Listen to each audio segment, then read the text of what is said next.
Twin Peaks: The Return, Episode 2. Things have changed between Bill and Phyllis Hastings since his arrest in Episode 1. Bill says he only visited Ruth's apartment in a dream, but Phyllis knows they had an affair. Bill counters that he knows of Phyllis's affair with his lawyer, George, and maybe someone else. Phyllis meets George outside and they talk about the case. Phyllis doesn't want George to walk her out, presumably so no one suspects them of any kind of strange behavior or wrongdoing. In the jail, we see a cell that's 2 cells down from Bill's with a wild-eyed, homeless-looking man. He sits for a moment until his body disappears and his disembodied head just sort of floats away. To be honest, he looks like one of the lumberjacks from the Black Lodge in Fire Walk with Me. Is that who he is? Why was he there in the cell down from Bill? Is he some sort of inhabiting spirit that was in Bill? Is that why Bill thinks of Ruth's apartment as being only seen in a dream rather than in reality? Don't know. At home, Phyllis is startled to see Mr. C, the evil Cooper, waiting for her. She asks why he's there and seems to know him. I don't know, that's kind of sketchy. I don't know if she knows him or not. She might not. He tells Phyllis she did well, following human nature perfectly. He shows her George's gun. When she turns to run, he shoots her, presumably in the head, from what we see of her on the floor.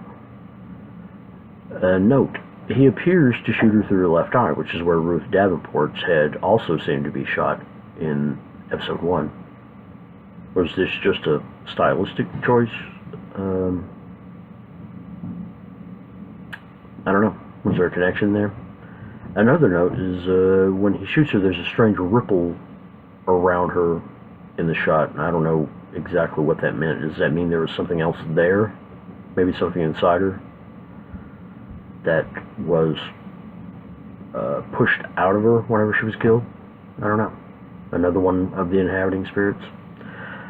I think this is the only time we've seen this effect, certainly in this series, and maybe in the original series as well. In Las Vegas, Duncan Todd calls in Roger, his assistant. He gives Roger some cash and tells him to tell an unspecified woman she has the job. Roger wonders why an unspecified man makes Mr. Todd do these things. Todd tells Roger to never get involved with someone like the man. Mr. Todd looks like he's under a lot of pressure, frankly. The only connection I've seen here so far is Cooper's later time in Las Vegas. Does Mr. Todd run the Silver Mustang Casino where Cooper eventually ends up? Who's the woman he's paying for a job? What is the job? Who's the man Mr. Todd was talking about? We see a railroad crossing at night as a train goes by. I don't remember any specific bits with trains in the original series aside from Bob killing Laura in the abandoned train car. At a diner, Mr. C talks to Ray and Daria and another friend of theirs, Jack. Ray wonders if Mr. C is worried about a day coming up in the near future. Mr. C says no, but he'll need to be alone in a few days. Ray says he'll get some information that Mr. C needs, but Mr. C clarifies he doesn't need it. He wants it. He doesn't need anything. Mr. C says it's unusual that the source will only give the info to Ray. Ray says the information seems important to Mr. C, but assures him that he'll get it. Mr. C wants to be able to trust it. Ray's source is presumably Bill Hastings' secretary. Her name appears to be Betty, and she knows what he, meaning Hastings, knows. There are lots of looks between Ray and Daria and Mr. C looking at both of them throughout this whole scene. So I'm guessing he suspects them of working together behind his back for some purpose. Jack says nothing during the whole scene. In fact, Jack says nothing during his whole appearance in this whole series. The needs/wants conversation mirrors Cooper telling Audrey Horne in the original series that what he wants and what he needs are two very different things. Someone mentioned that they ate cream corn, but I'd have to watch it again to confirm that. A flashlight shines on the woods, which is a classic Lynch shot, as we hear classic Twin Peaks music. The log lady calls Hawk again to say the stars turn, and the time presents itself. Hawk, watch carefully. Hawk will. She tells him to stop by for coffee and pie, but he says it'll have to be after or later because he's almost wherever it is that he's going. But she wants to be kept apprised of the situation and know what happens. Hawk finds Glastonbury Grove and sees the red curtains swaying in the wind around the site of the whole portal. And I wonder exactly what it is that Hawk is supposed to be watching here for. Will he come back later to keep watching? Because as we learn from the later episodes, Cooper escapes from the Black Lodge, seemingly, another way. And I don't know exactly what point him going to Glastonbury Grove and watching will have, exactly what purpose that will have. Anyway, in the Red Room, Cooper meets with Philip Gerard, Mike, the one-armed man. Mike asks if it's future or past and that someone is here. Then Laura Palmer appears, says he can go out now, and asks if he recognizes her. Cooper asks if she's Laura Palmer, and she says she feels like she knows her, but sometimes her arms bend back. This is a classic line from the original series. He asks who she is, and she confirms that she is, in fact, Laura Palmer. When Cooper says Laura is dead, she replies, "I am dead, yet I live." She removes her face, and a blinding white light shines out, which shocks Cooper. Cooper asks when he can go. Laura comes to him, kisses him, and whispers something in his ear, which Cooper groans when he hears whatever it is she whispers to him. Laura looks up and screams. The red curtains go wild, and Laura disappears upwards, screaming the whole time. She's still got the good pipes, by the way. The curtains around Cooper blow back, eventually revealing a white horse, which is another symbol from the original series, something that Sarah Palmer saw when she was drugged. And then there's darkness beyond that. Mike reappears and asks again if it's future or past. Mike is suddenly by the curtains, beckoning Cooper to follow, which he does. They pass through a curtained corridor, like in the original series, and they're in another room and find a strange bare tree with lightning shooting off of it and a fleshy blob-like head. Mike tells Cooper this is the evolution of the arm, presumably the next stage for the little man from another place. The creature says, "I am the arm," and I sound like this, and lets out some sort of electrical sputtering sounds. It asks if Cooper remembers his doppelganger, which he does. This doppelganger must return before Cooper can leave, can go out of the lodge. Was the little man from another place not featured because of Michael Anderson's meltdown? Or was this something that was planned from the start? Maybe a bit of both. Where did Laura go? And what did she whisper to Cooper this time around? Jack puts Mr. C's earlier car into storage and gives Mr. C another set of keys. Mr. C, there's a strange sequence where he touches Jack's face and just massages it and watches it for a while, which was really creepy. A storm approaches as Mr. C arrives at a motel. Daria is in one of the rooms on the phone. She gets off when Mr. C arrives, but Mr. C sees her hang up. Daria talked to Jack, who is getting the job done on the secretary, presumably her car. Mr. C says Ray was supposed to meet him, but never showed. Mr. C takes her pistol, climbs into bed, and holds Daria. He tells Daria that he killed Jack. And Daria tries to escape, but Mr. C stops her. He plays a recording from some kind of digital device that he has of Daria on the phone before Mr. C arrived. Ray, on the phone, says that he's in a prison in South Dakota for carrying weapons over state lines. Daria wants to know what to do about Mr. C. Ray tells her he talked to Philip, presumably Philip Jeffries, and says Daria must kill Mr. C if he's still around the next night. Daria agrees. Mr. C says he's going to kill her. When Daria tries to escape again, Mr. C punches her and then asks who hired them to kill him. She says Ray knows. She has no idea. Mr. C doesn't believe Ray is in prison, though. He says it's an interesting thing to think about. The game begins. Daria doesn't know why they want him dead. They offered $1 million, half a million. But she wouldn't have done it, she claims. Mr. C will be pulled back into the Black Lodge tomorrow, but he has a plan for that, apparently. He asks if Ray got some geographical coordinates from Hastings' secretary. Daria says that she told Ray something, but Ray didn't tell her what it was. Mr. C shows her an ace playing card with a strange black blob circle of some kind with small horns or wings coming out of the head. It looked loosely like the symbol from Owl Cave and from the Green Ring. Daria doesn't know what it is. When she tries to escape again, Mr. C punches her, puts a pillow over her face, and shoots her in the head. That's the end of Daria. Mr. C sets up equipment from a suitcase, making a connection with someone Mr. C thinks is Philip Jeffries.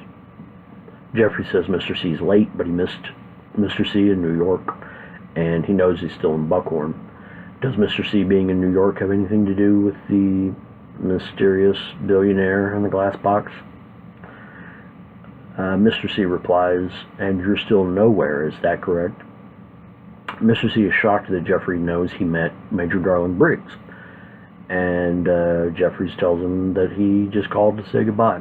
Mr. C questions if it is in fact Jeffries on the other end of the phone, after which the man says Mr. C will go back in tomorrow and I will be with Bob again. Mr. C asks who the man is, but the line disconnects. Mr. C connects to the Department of Justice website, the FBI area, with Cooper's ID, maybe? I don't know. And finds Yankton Federal Prison on the border with South Dakota.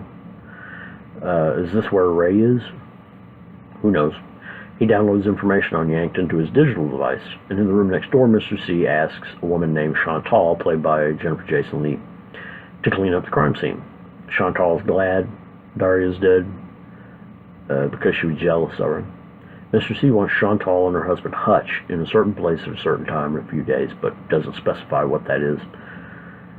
Chantal approaches as Mr. C puts his hand between her legs and says, "You're nice and wet." It's kind of a weird scene, especially as you see Cooper in that situation and speaking that kind of thing. The voice on the phone does not sound like David Bowie's. Philip Jeffries, I know that David Bowie apparently did not get to film any scenes for this revival, was intended to, but died before he could film anything. But whoever it is really doesn't make any kind of attempt to even sound like what Philip Jeffries sounded like in Firewalk with Me.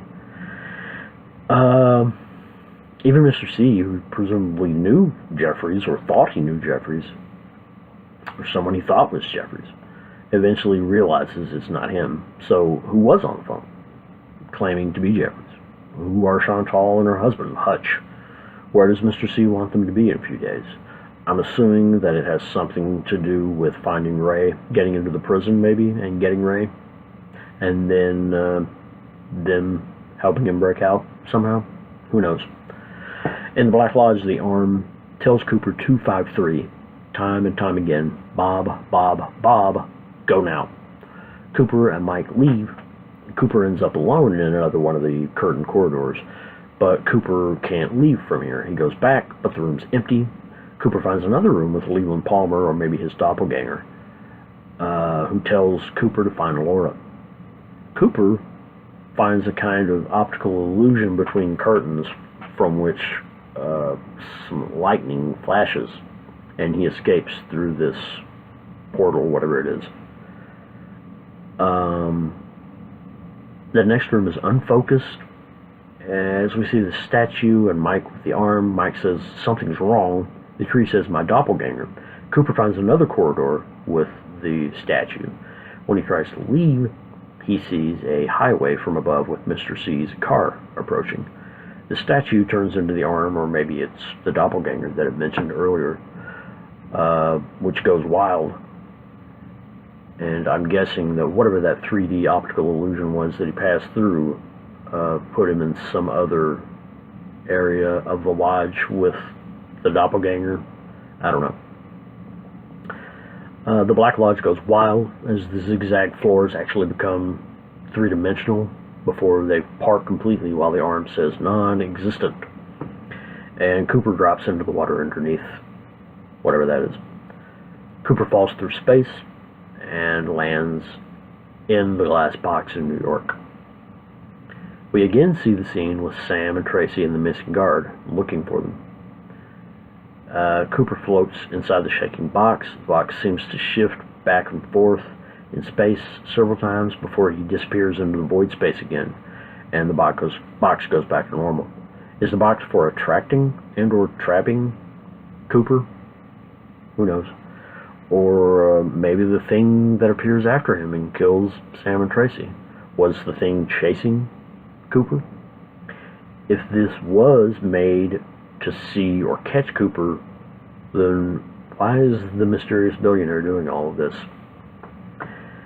At the Palmer home, Sarah Palmer watches lions killing a water buffalo on TV and smokes and drinks. She has a strange, silent reaction, so I'm assuming she has some sort of vision. At the Roadhouse, the Chromatics play on stage. And Shelley, is she still Shelley Johnson? Or has she remarried and taken someone else's name? She drinks with friends as James Hurley and a friend of his get beers. Shelley says her daughter's with the wrong guy, but one friend protests that everyone loves Stephen, who I'm assuming is her daughter's boyfriend. Shelley says she can see on Becky's face, Becky, I guess, being her daughter, she can see on her face that something is wrong. Having been married to Leo, Shelley would probably know about bad relationships.